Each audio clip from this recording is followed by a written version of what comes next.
Nabasa ko tong post ni Teacher Maureen tungkol dun sa post ko nung nakaraang araw tungkol sa ilang mga guro, tungkol sa ilang mga teachers na para bang nagrereklamo sa 6 na oras na pagtuturo nila. Hala, bakit sa akin mo kayo galit na galit? Bakit para bang ako yung nagsabi sa inyo na dapat 6 na oras po kayong straight na magtatayo, magtatalak, magtuturo sa mga estudyante ninyo? Bakit po parang ako yung may kasalanan? Sinabi ko lang naman yung obserbasyon ko, yung nararamdaman ko, masama na ho ba yun? Bakit parang akala ho ninyo inaatake ko po yung grupo ng buong teachers, yung grupo ng buong guro, 'di ba? 'Di ba ho dapat kung meron pong mas nakakaintindi, kayo po 'yan. Kayo po 'yan kasi kayo po yung nagbibigay, kayo po yung nagtuturo ng learning sa mga tao. Bakit parang ang lumalabas po kinakaaway ko ho kayo? Ang lumalabas po inaatake ko po yung buong grupo ninyo? Hindi. Gusto ko lang pong sabihin sa inyo na dapat po grateful po kayo sa mga ganyang klaseng trabaho. Kasi sobrang daming workers po sa Pilipinas na nararamdaman din po yung nararamdaman ninyo. Sasabihin ninyo, Tito Mars, ikaw kaya tumayo dyan sa eskwelahan? Ikaw kaya tumalak ng 6 hours straight magsasayaw-sayaw dalihin yung work sa bahay?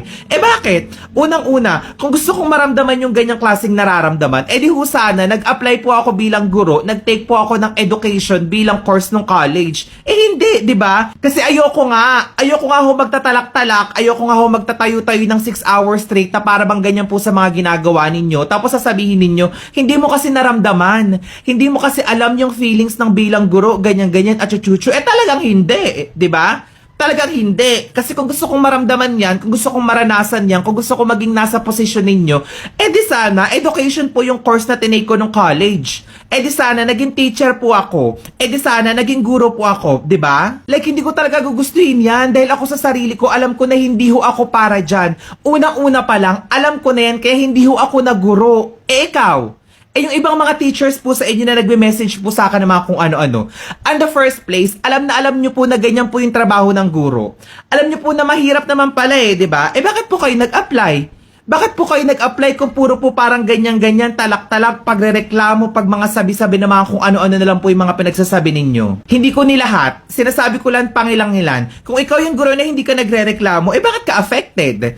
Bakit ka masyadong affected sa mga sinasabi ko? Bakit ka affected sa mga obserbasyon? Sa mga sinasabi ko, sa mga nakikita ko sa social media? Yun naman talaga yung katotohanan, di ba? Yung mga teachers na nag-upload ng picture, ng videos nila sa TikTok, sa Reels, alam ka naman sabihin ko, hindi ko nakikita. Ayun po yung katotohanan. Eto pa, may mga nagsasabi pangilan-ngilan ho sa inyo na nagme-message sa akin, lalong-lalo na mahirap po yung pagiging guro.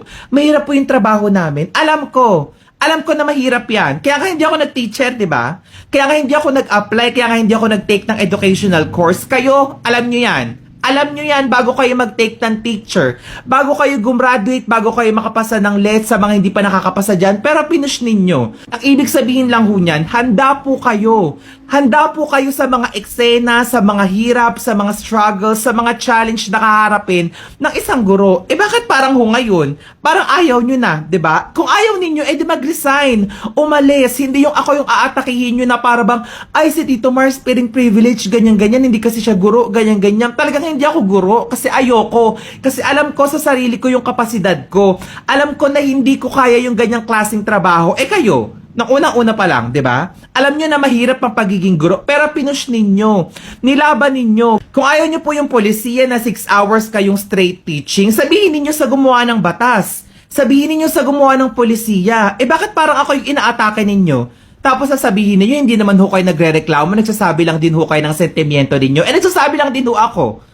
Para-pares lang ho tayo nagsasabi ng kani-kanilang sentimiento. Bakit parang ako po yung kaaway ninyo? Ganun ho ba? Masama na ho bang magsabi ng sentimiento? Sentimiento ko to. Personal opinion ko to. Kung hindi nyo po tanggap, di wag, di ba? Ganun kasimple. Hindi yung atakihin nyo po ako na parang ako ho yung sobrang sama.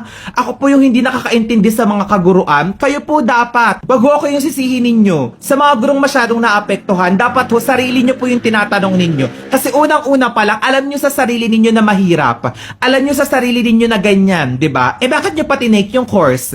Bakit pa kayo naguro, 'di ba? Yun ho yung katanungan doon. Yun po.